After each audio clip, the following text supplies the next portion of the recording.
Good morning, everyone. Welcome to DevPulseCon 2020, our first virtual conference. We are honored to host attendees from around the world this year. So I would like to personally welcome those of you who do not speak English as your primary language. So here goes. Please forgive me if I mispronounce things. Namaste, India. Assalamu alaikum to the Middle East, India, Singapore, and Malaysia. Welkom, Netherlands. Shalom, Israel. Halona karibu, Africa. Herzlich willkommen, Germany. Ni hao, China. Hola y buenos dias, Mexico. And welcome to the United Kingdom, Australia, and New Zealand. And last but not the least, to my fellow North Americans from the USA and Canada, a very hearty and warm welcome. This is a very strange year, as you all know. We had to postpone our conference from the usual April timeline to October due to COVID.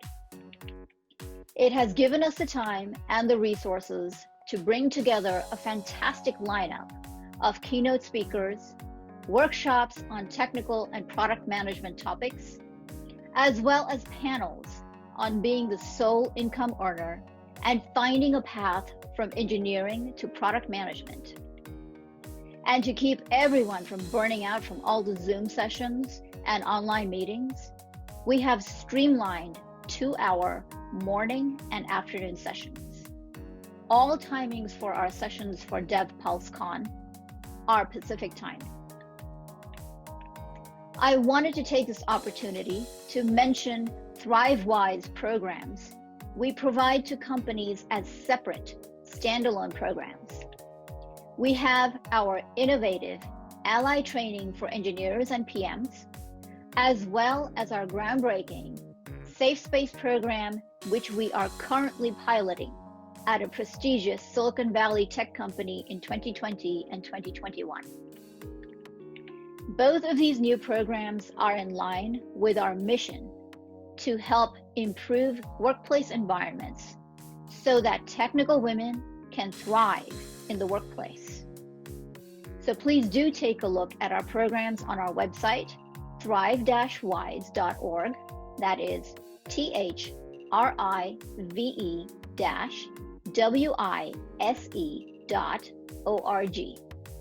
And once again, welcome to DevPulseCon. Welcome everyone to one of our most favorite panels. We did this panel in Grace Hopper last week, and I wanted to pull together everybody and have a recap and a refresh of the same panel for DevPulseCon because it was such a big hit in Grace Hopper, and so I wanted to welcome all our panelists, Donna, Gavin, Kristen, Olsen, Harini, Jagadeesan, and Jennifer Edge to our panel. The panel's topic is being the sole income earner. So with that, I would like to have each panelist do a quick introduction of yourself, starting with Donna. Hi, my name is Donna Gavin. I'm a senior lecturer at the University of Wisconsin in Platteville. I've been teaching there for 23 years. And I'm on this panel because I am a single mom. I've been divorced since 1999 and I have 2 kids. I also run a Girls Who Code Club locally, and I have undergraduate women that are in the department that help as mentors in the club. I advise an Association of Computer Machinery Women student club on campus. I guess this was important to me because my son has autism. He's on the spectrum. And it has been challenging, and I just wanted to share some of the things that I do to try and mitigate my full-time work and my career with being a mom. So, Thank you. Awesome. Kristen. Hi, I'm Kristen Olsen. I'm a software development manager at Amazon in the last mile organization. My team is responsible for trying to predict how many packages are going to go worldwide every day. So it's a pretty big challenge, but it's fun. I am a married mother with 2 boys, and my husband is a stay-at-home father, and also a student, and also a worship leader at our church. So we keep a busy life, but it's definitely been fun. And I put together this panel originally for Grace Hopper and got to meet these lovely women. And it's been just this awesome ride. And I'm so excited that Rupa, you asked us to come back. It's fun to be here. Mm-hmm. And I just wanted to interject, Kristen, thank you for like suggesting this topic and getting all of us together, because without that, we would never have met and never have done this. Yeah, of course. All right, Harini. Hey guys, I completely agree with Rupa that the panel is kick-ass and everybody has amazing inputs. I'm Harini Jagadeesan. I'm a senior software engineer lead at Google. My team does the ads in Google. We are the ones that decide which ad gets shown where. So we try to like balance what the advertisers do and the users do. I also am a mom to 2 young kids below 5, and the entire house is a mess most of the time. Please don't think this picture is what it is every time. It's just a very simple one where I'm not showing any of the messes. My husband and I have been going back and forth between sole income and dual income, and we find that having this flexibility to have somebody take full-time care of our kids whereas the other person is working works really well for us as a family and helps both of us to like follow up on our careers and our dreams while also being very engaged parents. I am looking forward to speaking to everybody again today. Awesome. Thanks, Harini. Jen, you're up. Hi, my name is Jen Edge, and I'm a Senior Assistant Director of Development at Infotech. We build software that's used by departments of transportation across the United States to manage the road construction projects. I'm also a co-founder and vice president of We Advance Tech Together, which is a nonprofit organization that supports women in tech in our local area. And so I'm married, 2 kids that are now middle school, high school age. And I've been the sole earner for my family for the last 10 years. Similar to Harini, we've gone back and forth. When I was in school, that my husband provided for us, and we had our first daughter. So yeah, I'm really glad to see you guys again today and get to chat about this topic, because there's a lot that people that aren't in this situation don't see and can't really empathize with. So it's been great. Awesome. Thank you, everybody. So let's dive in because it's only half an hour, unfortunately. So we're going to start off with the topic of caregiving. Caring for family in addition to work can be a huge burden. So for those of you caring for family members on your own, have you ever turned down opportunities in order to have time to take care of your family? And what are the techniques that you use to balance the appointments and the other responsibilities in addition to all the work that you have to do for work? So let's start off with Donna. Okay, so maybe a little background. I have a 25-year-old son, so I don't have little kids anymore. He's on the autistic spectrum, and so especially since COVID started, I've noticed he's become more anxious. And so we had him reevaluated for his autistic spectrum disorder, just to try and see if I can get him comfortable enough to have a job. And the more that we went through that process, the more anxious he got. And it got to the point that he was going through several panic attacks. And one was middle of the night, I didn't know about it till we were at the doctor's office several days later. A panic attack was triggered when he saw a spider on the wall, and he called the ambulance, and the EMS people came and talked to him, and I didn't know anything about this. So that was a little disturbing, So I'm working with the Department of Vocational Resources to help try and get him to the point where he can get a job, but they haven't been very helpful. So all of these things I'm doing in the background to try and help him. And then, as far as um, as far as balancing, working from home, that has been really challenging. So tools that I use for that is I have my phone, and I have all of my appointments on my phone, whether it's going with my son to go to counseling, or appointments with the DVR or doctor's appointments. Luckily, I teach in the computer science department. One of the reasons why I chose to teach in the computer science department was because I knew when my kids were young that they would, I could pick them up from school. I could spend the evening with them, and have dinner and put them to bed, and then I could, work on the rest of my stuff afterwards. So that being a teacher for me was terrifying, because I'm the kind of person that needs to know everything about everything. So that whole choice was very scary for me, but I did it because I knew that it was the best choice for my kids.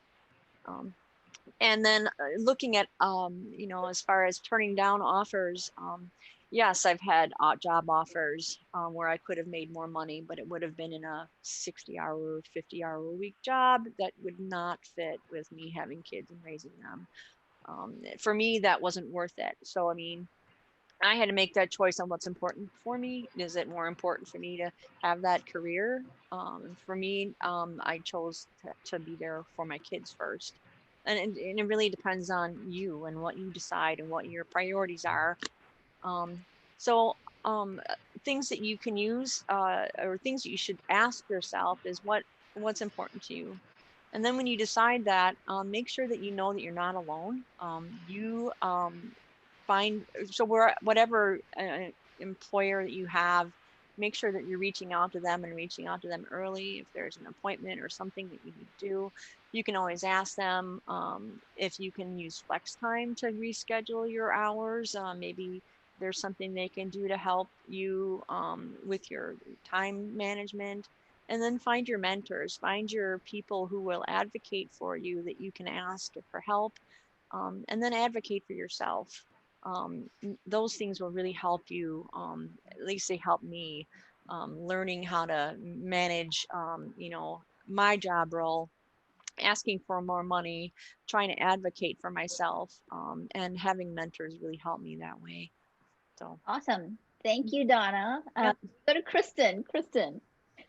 Yeah. So when we first had when we had our first child, who is now older, 11, we were trying to do a split shift. So my husband would go to work early.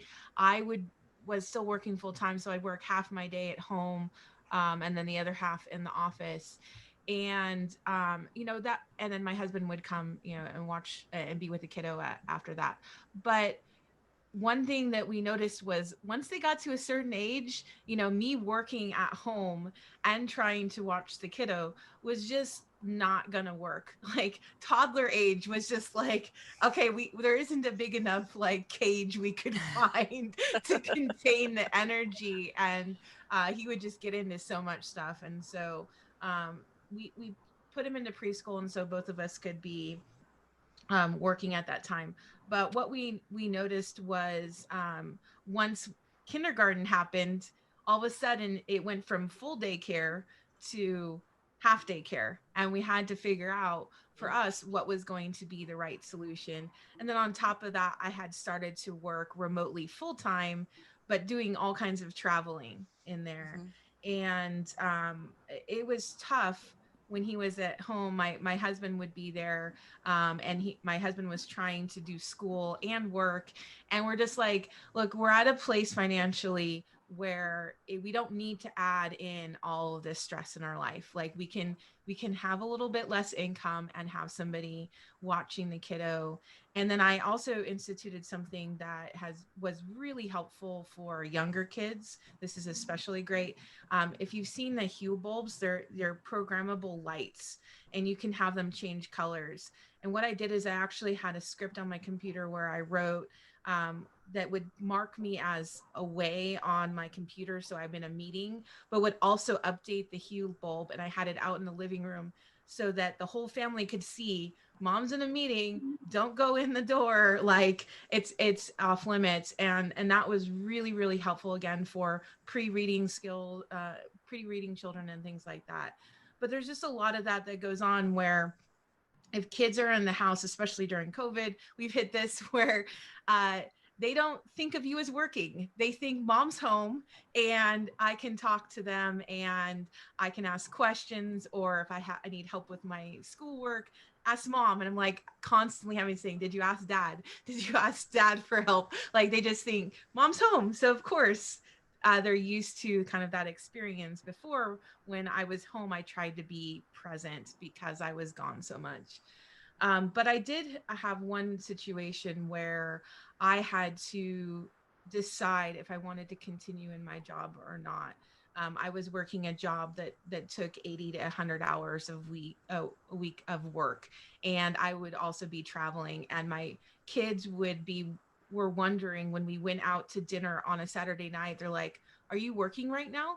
Like they actively thought that I was just never not working, even though I was working from home. Like they just thought that I just was always working, and it was causing problems for my family because even though I was a sole income earner, it still took away so much from my family, me not being present. And so I left a lot of money on the table in stock to take a local job that was a whole lot less money, just so that I could have that work-life balance more for my family. So, it worked out in the end. I ended up being at Amazon and locally, and it worked out. But, I did have to make a lot of sacrifices at different points in my career, but I think it was totally worth it. Like, I love the connection I have with my children, and I wouldn't trade that for the money.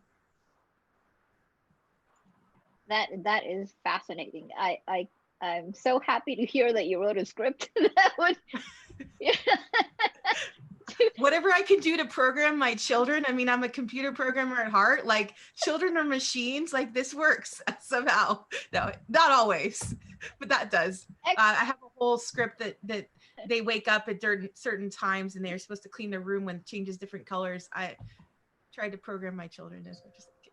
I think we should totally do an open source workshop and source this, because I think a ton of women need this. Okay. And they're all like listening right now. So, thank you both Donna and Kristen for talking about the caregiving side of things. I'd like to switch topics now to talk about what we are calling the category of marriage and society.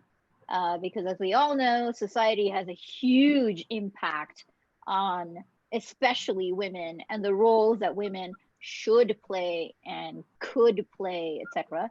So I'm going to ask both Harini and Jen to talk about this topic. So studies show that women perform more housework than men, even when the woman works and the man does not.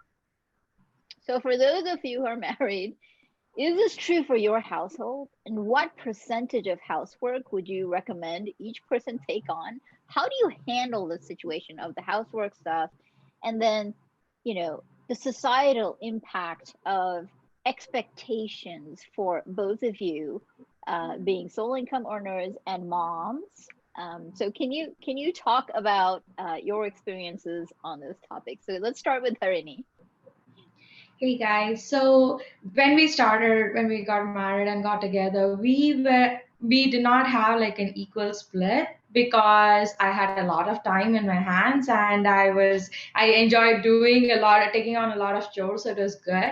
But once as the kids came and as we matured in our relationship, it was very, very hard to sustain that. we ended up fighting a lot too, and we had a lot of conversations because both of us thought that we were doing the bulk of the work. Like I felt I was doing 70-80% and he was doing 70-80% of it, and then we realized, no, that's impossible, right? Just to prove a point, I came up with a master chore list where I wrote down everything that I did.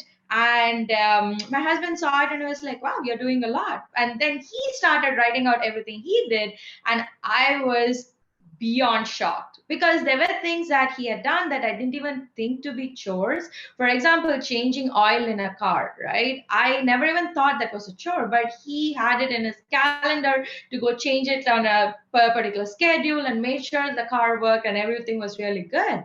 But it was so well done that I never thought it was a chore. So once he put that in, both of us had like an aha moment saying that we, both our spouses are doing so much and we need to appreciate it even more. But and that particular chore list is like our baseline. So every time we go, we have this argument as like, hey, I'm doing a lot. Then we go back and see, is that true? And then we adjust accordingly every time. Even with COVID, like some of our chores because of COVID have dropped off, like, dropping the kid off to an activity or doing activity related coaching and stuff have gone down. But other things like vacuuming the house, making sure the house is not going to nuts, all those have gone up. So we had to readjust, and we had to go back to our chore list and refigure out what works for whom. It also helps that, if your husband also thinks that you're taking care of the family and being an equal parent is important, then it'll be much more easier to have this dialogue. Because I've seen that my husband has had like a lot of comments saying that, oh wow, you're an awesome dad, but why is your wife not doing it? Or why is your hello? Yeah. So why is your wife not doing it? Or why are you the only person taking care of your kids? And because my husband is very committed to making this work, he laughs it off. But when you're vulnerable, all these comments definitely do hurt. And but I'm very happy to say that the society is changing a lot. For example, like when we started out with our first kid, we do not have a lot of changing rooms in the men's restroom. So my husband he could not change a diaper even if he wanted to. But now it's changing, and that's a very welcome change. Awesome. And I wanted to ask you, Harini, can you talk about what happened at the grocery store? Oh yeah, that's it's a very interesting thing. So if my husband loves taking babies to grocery stores because he gets so much of positive affirmation as a parent there, because everybody says, wow, you're an amazing parent, you're taking care of the kid, you're also doing your groceries, oh my god, you are better than Neil Armstrong who went to the moon, right? But if I were to do the same, I'd get icy stares because how dare she bring the kid here? You are supposed to do either grocery shopping or either go engage with your kid, and don't bring your kid to the grocery store, right? And if the kid starts crying, oh my god, my husband would get so many offers to say, hey, we'll hold the baby or we'll do your checkout, don't worry. Whereas I would be like, why is she a bad mom? Is she not taking care of a kid well? Is that why the baby's crying? So these double standards are very they're very entertaining looking back, but when they happen, I've had times when I've gone to tears. I'll be like, oh my god, this is crazy, I don't know how I can do this. But things are getting better. I would definitely say it's getting better, and men taking care of babies is becoming much better. We still have a long way to go, but it's a very good start. Awesome. Thank you for sharing that. And now to Jen, who has some very, very interesting stories of her own.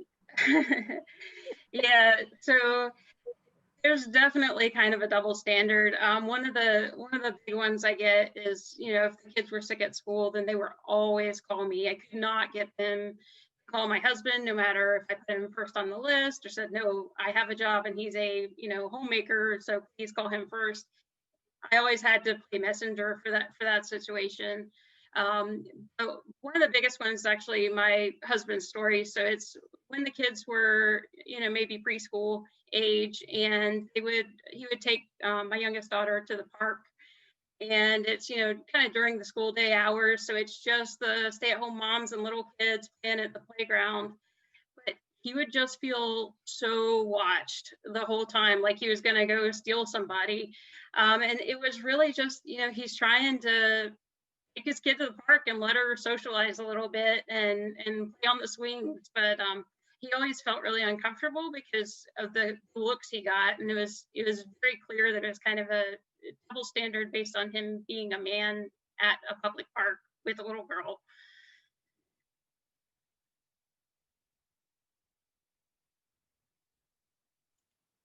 Awesome. Can you talk about the time that you went to the doctor, or like you didn't go to the doctor, but your husband went to the doctor, and what happened? Yeah, so we had a doctor's appointment, and they insisted that the mom needed to be there. And, my husband could not handle it himself. And to me, we had talked ahead of time, like it was on the calendar, we talked about it, and he had it. He knew what she needed, and I trusted that he was going to come back and talk to me afterwards. So I knew what was going on. But they were like, no, we need the mom to be here so that we can talk to her, and it's really important. And I don't think that the same thing, I don't think they would have said the same thing if it was a mom with a son. But because he's a man with a daughter, then it just felt wrong, because I have a job just like a man can have a job, and I don't understand why that why that happened. Well, that's society programming for everybody, I think. Awesome. Thank you so much for sharing all your stories. I'm gonna switch gears to ask another question, which is something that everybody is struggling with during COVID for the last several months. I know I struggle with it. And that is the topic of self-care. How you take care of your own mental health, your physical health, any kind of health, frankly, during these times with everything going on.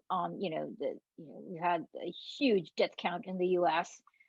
From COVID, and then everybody knows the stats on that, and people are reacting very differently to the statistics of people dying from COVID. Everybody's stuck indoors. Some people don't want to wear masks. Some people want to wear masks. It's a huge overload for a lot of people mentally. So I wanted to ask each panelist if you could talk a little bit about what self-care strategies, practices, tools, apps, anything that you use to kind of calm yourself down, stay on track, have a reasonably positive outlook towards the future, if you can. So I want to start off with Kristen on this one, and then we can go to Harini, and then Donna, and then Jen. I think it's a great question, because I feel like as women, we keep hoping that someone has the answer for this. Like I would love the answer for this. I don't have one. The thing I notice for myself is that I am really terrible at making time for myself. I just tend to put other people first, or things I want to accomplish for other people.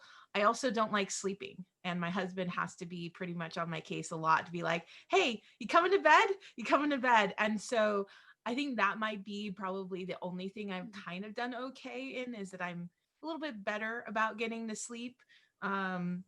The other thing that I do, though, is when I'm feeling down, especially when I see other people in my life having a hard time, whether it's my team or my family or my friends, we all have very different perspectives on our comfort levels during this time.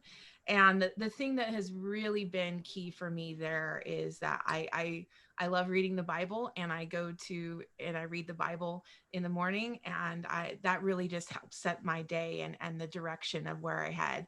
So that's probably the best tips I can give: sleep, and for me, reading the Bible. Excellent tips. So I completely agree with Kristen that we tend to put ourselves last. I think when the whole pandemic situation started, we were looking like, hey, it's just going to be a few weeks. It's very good to have like family time, and we all four of us were together like almost all of our waking hours. But as the pandemic wore on, we realized that we craved for individual time. Not just like me and my husband, like even my kids, they wanted to be by themselves, draw something by themselves without anybody disturbing. And for all this, they're just toddlers or like for kindergartners. So what we did was, like, I think around summer, we decided that we were going to have half an hour to an hour of individual time per person, so they can do anything they want. Some days I go out for a run while my husband takes care of the kids and takes care of everything, and the silence is amazing. I used to listen to music when I run, but now I just let the silence soak me, and I'm like, wow, there is a world where people are not shrieking near you, where tiny people are not asking you questions like all through the day about everything imaginable, right? So that's a very good coping strategy for me and my team. And we've been doing these virtual happy hours, which have kind of increased the amount of camaraderie between the colleagues, because everybody is dealing with this pandemic differently, and you get the sense that, okay, I'm not the only one going through the dumps here, right? Everybody has these issues and everybody is dealing with them as best as they can, and we are encouraging each other to do it. So having this social connection, which is outside of our family, is also very, very important. I also spend a lot of time taking baths. I love soaking myself in the tub after like a long day and not thinking about anything. I ended up spending an obscene amount of money for bath salts and bath bombs. I'm not going to even reveal how much, but yeah. But all those small comforts, all the comforts that you can do at home, don't worry. Like, put all the money that you'd have spent otherwise traveling or like eating out, and put it into this to make your life much more easier. Whatever way it is, whatever rocks your boat, just get it and make sure that we are looking at least another 5 to 6 months, right? So at least keep those few months much as comfortable as possible. That's awesome. I still want to know how much you spent. We are going to have a private conversation. Awesome. Jen, can you share what you do for self-care? Yeah, so go ahead. I'm a bit of an introvert, so finding space and that kind of quiet is one of the harder things when you've got a household full of kids. But I have noise isolating headphones now, which is great. Listen to music or just the silence. And also occasionally just kind of getting out in nature, either by myself or that one-on-one time with one of the kids. That's been really good for us to have that little bit of space that we need. That's awesome. Thank you. Donna. So I'm like Kristen, I am really bad about saying no. If I see someone, a colleague or family member that needs help, I would help them before I would help myself. So I'm really struggling with this. And part of it is sometimes I don't know when to stop. So I find myself midnight and I'm still trying to do things. It's because I helped someone and now, oh, I got to get my stuff done. So that's been a real struggle for me. One thing that I have done is my sister moved in with me in July, and she moved here because she was in Chicago and realized that if she had to go through another winter by herself, she'd probably lose her mind. So she moved in with me. She's in a lower level. And one of the things that she stipulations of her moving in was that she's going to help me upgrade my backyard. So we've put a lot of work in the backyard. So it's kind of like my sanctuary now. And we ordered a hot tub. So we're waiting for the hot tub, and I'm waiting in anticipation. The problem is we ordered it probably end of June, and it's on back ordered until December because of COVID. They have like 13,000 hot tubs ahead of us because they had to shut down they had production problems. So I'm waiting for that. The other thing that I've been doing is, since we've been doing yard work, didn't have a fence, so I had to do forced walks with my dog. And at first it felt, oh God, I got to walk the dog again.